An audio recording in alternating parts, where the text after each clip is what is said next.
I am innocent. Your Honor, I respect you and I respect the jury, but I did not do this. Jussie Smollett was sentenced today, and I couldn't help but think about the connection he had to a certain Aquaman starlet and just how similar their stories actually are. So hey there to all you fine folks on this fine day. I hope you are doing excellently. And as that certain Aquaman starlet's trial draws near, the Smollett sentencing, well, it was revealed, and big shocker here, Smollett, he actually was given jail time. I mean, listen to this, and everyone, they expected nothing.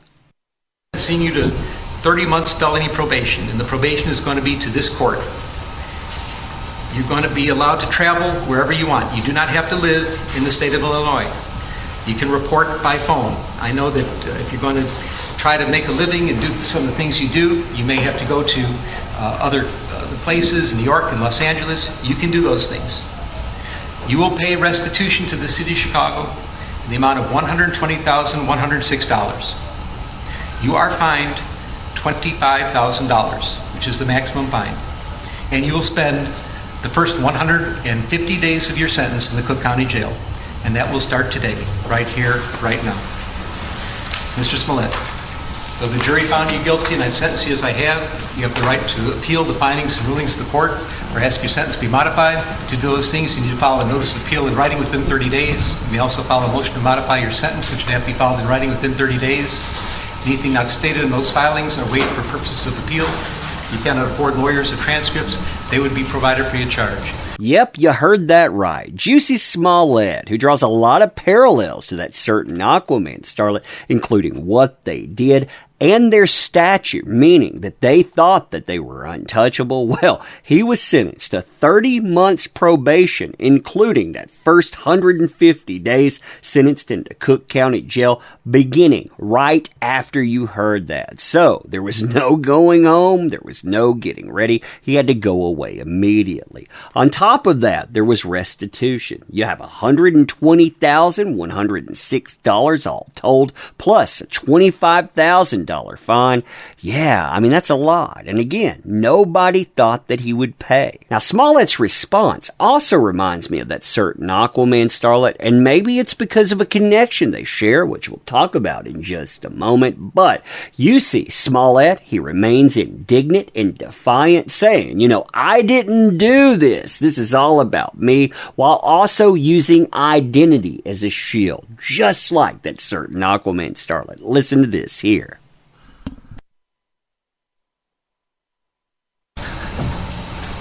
No, I would just like to say to Your Honor that I am not suicidal. That's what I would like to say. Okay. I am not suicidal.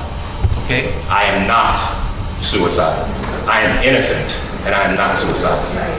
If I did this, then it means that I stuck my fist in the fears of Black Americans in this country for over 400 years and the fears of the LGBTQ community. Your Honor, I respect you and I respect the jury, but I did not do this. And I am not suicidal. And if anything happens to me when I go in there, I did not do it to myself. And you must all know that. I respect you, Your Honor. I respect your decision. Jail time.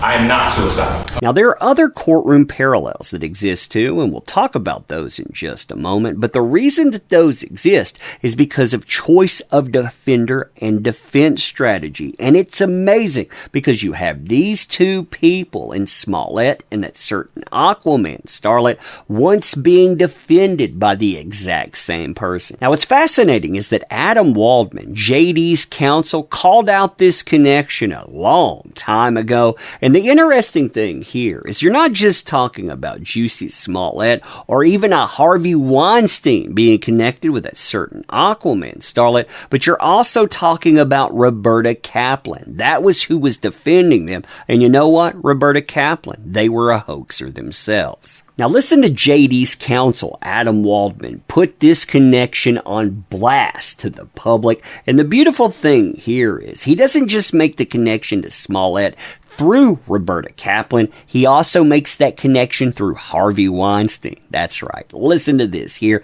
She went crazy about this dude, tried to sue him about it and everything. Quote, that certain Aquaman starlet's Time's Up counsel, Roberta Kaplan, continues her discovery abuses, bizarrely invoking the name of her former client, Harvey Weinstein, and a 2004 film he produced in hopes of distracting from that certain Aquaman starlet's own taped confessions, I'm going to say, of volatility and other assorted hoaxes. He continues by saying, but Weinstein's real association is with Roberta Kaplan herself. Weinstein claims that Kaplan and Tina Titchen, I think that's how you pronounce it, the founders of the Time's Up legal defense team, quote, have a client list of accused abusers and hoaxers that include Jussie Smollett, Harvey Weinstein, and that certain Aquaman starlet. Now, there was something else that Judge brought up when rendering his decision, and this, it reminded me of that certain Aquaman starlet and her team, because that certain Aquaman starlet, they try to bury people in useless paperwork, trying to make sure that you can't make an informed decision. I mean, listen to this here. This case took several years, and we were slowed down by COVID a little bit, but the amount of pretrial motions that were filed were exhaustive. I have never, other than death penalty cases, which I used to preside over, seen anything like the extent of filing of pretrial motions. And I'm not faulting the defense for filing many motions. I will just say that this case received as much attention and was gone over every little bit of it by a fine-tooth comb as thoroughly as any case I've ever seen before. The stacks of pleadings are high. I've got stacks on my desk that are unprecedented.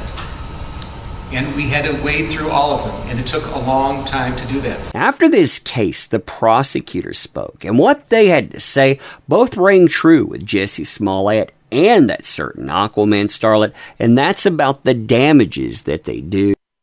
Judge Lynn, in his comments, made it clear that he has accepted our office's position that this was a very serious underlying course of criminal misconduct, and that beyond just the nature of that criminal misconduct of lying to police, that the collateral consequences of what Mr. Smollett did was to harm other gays and blacks because his conduct denigrated hate crimes.